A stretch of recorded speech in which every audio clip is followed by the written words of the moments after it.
उसकी बची हड्डियों को जमीन में दफनाया गया।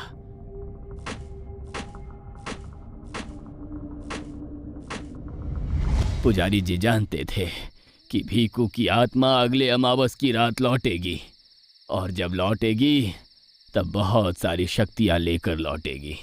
इसीलिए उन्होंने उसकी आत्मा को उसके ही सामान में मंत्रों से बांध दिया और वो सामान एक संदूक में बंद कर दिया।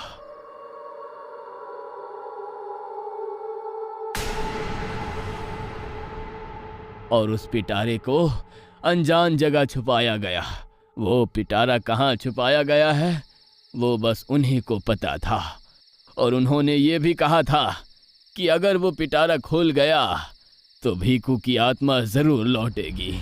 उन्होंने सभी को ये बात बताई थी कि जब भी वो लौटेगा तब रात होगी, और अगर उससे बचना है तो रात में छुपना होगा और सुबह का इंतजार करना होगा, क्योंकि दिन में उसकी शक्ति काम नहीं कर पाएगी। उस रात बिजुका पूरे खेत में हम लोगों को ढूंढता रहा, लेकिन हम चालाकी से अपनी जगह बदलते रहे। जब सुबह हुई तो हम लोग गांव में गए, जहां हम पुराने पुजारी से मिले। वो अब काफी बूढ़े हो गए थे और चारपाई पर लेटे हुए थे। राजीव के बाबा ने उन्हें घटी घटना के बारे में बताया। यह सुन वो काफी हैरान हो गए। उन्होंने ये भी नहीं सोचा था कि भीखू की आत्मा इतनी जल्दी लौटेगी, लेकिन हम बच्चों की नादानी से भीखू की आत्मा लौटी थी। पुजारी जी, अब क्या करें? उस भीखू की आत्मा को कैसे ठिकाने लगाएं?